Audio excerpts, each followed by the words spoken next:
அவ பண்ண வேலைக்கு மானம் கெட்டு போய் என்ன கூப்பிட சொல்றியா? இதுல மானம் கெடுறதுக்கு என்னப்பா இருக்கு? அம்மா தானேப்பா. உனக்கு தாண்டா அம்மா. நீ வேணா கூப்பிடு, என்னால கூப்பிட முடியாது. என்னப்பா நீ எப்போ நீ தானப்பா சொல்லுவ, நீ தானமா இருக்கணும், அவசரப்படக்கூடாதுன்னு. அப்படி இருந்திருந்துதான் அவளுக்கு தலைக்கணக்கு ஏறி போச்சு.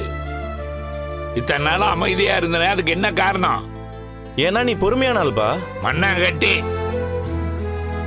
குடும்பத்தில் இருக்கிற ஒத்துமை போயிடக்கூடாது, சண்டை சச்சரவு இல்லாம இருக்கணும் தான் அவ செஞ்ச எல்லா தப்பையும் நம்ம சகிச்சுக்கிட்டோம். இருந்து அவ என்ன வேலை பண்ணியிருக்கா?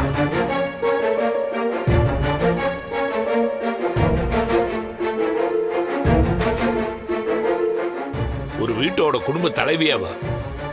அந்த பொறுப்போட ஒரு நாளாவது நடந்திருக்காளா?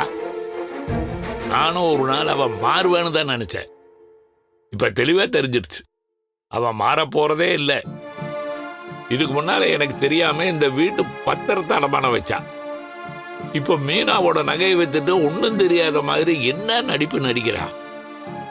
பத்தா குறைக்கு மீனாவோட அம்மா பேர்லயே எங்க அம்மா பேர்லயே பழி சுமத்துறா. இதுக்கப்புறமா அவகிட்ட நான் பேசணுமா? இல்லப்பா, அதெல்லாம் புரியுதுப்பா. அம்மாவை பத்தா நமக்கு தெரியும் இல்லப்பா. அந்த ஓடுகளுக்காக அவங்க என்ன வேணாலும் செய்வாங்கப்பா. எனக்கு தெரிஞ்சு இந்த நகை வைக்கிற ஐடியாவையே இந்த மனோஜ் பையன் தான்ப்பா கொடுத்துருந்துருப்பான். சரி, அவன் சொன்னாலும் இவளுக்கு எங்கடா போச்சு புத்தி? மண்டையில என்ன களிமண்ணா வச்சிருக்கா? அவ புத்தி தான் அவனுக்கே வந்திருக்கு. மாமா, உங்க கோவம் நியாயமானதுதான். ஆனா இந்த நேரத்துல எப்படி மாமா? இந்த நேரத்துல கூட நான் கோவத்தை காட்டலன்னு வச்சுக்க, இந்த வீட்டுல ஒரு நான் ஜடம் மாதிரி. என்ன பண்ணி இப்படிலாம் வார்த்தை பேசிட்டு இருக்கிற? என்ன பண்ண சொல்ற? அவ என்ன தப்பு பண்ணாலும் மன்னிச்சு விட்ட பாரு. என்ன சொல்லணும்? மாமா, நீங்க அத்தையை திட்டுங்க. ஆனா என்ன நீ என்ன சமாதானப்படுத்த சொல்லிட்டு அத்தையை நீயே திட்டுங்கன்னு சொல்ற? ஏங்க, அது இல்லங்க. அத்தைய மாமா திட்டட்டும், கண்டிக்கட்டும். ஆனா வெளியே கூப்பிட்டு வச்சு பேசுங்கன்னு சொல்ல வரேன்.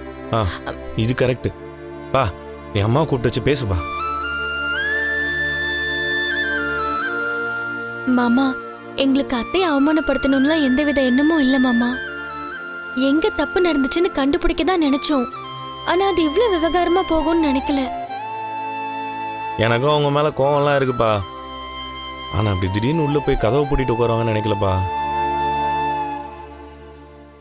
அவங்க வேற எதுவும் சரியா முன்ன பின்ன யோசிக்காம பட்டுன்னு செஞ்சிடறாங்க. எதா இருந்தாலும் பேசிக்கலாம்ப்பா, நீ கூப்பிட்டு பேசுப்பா.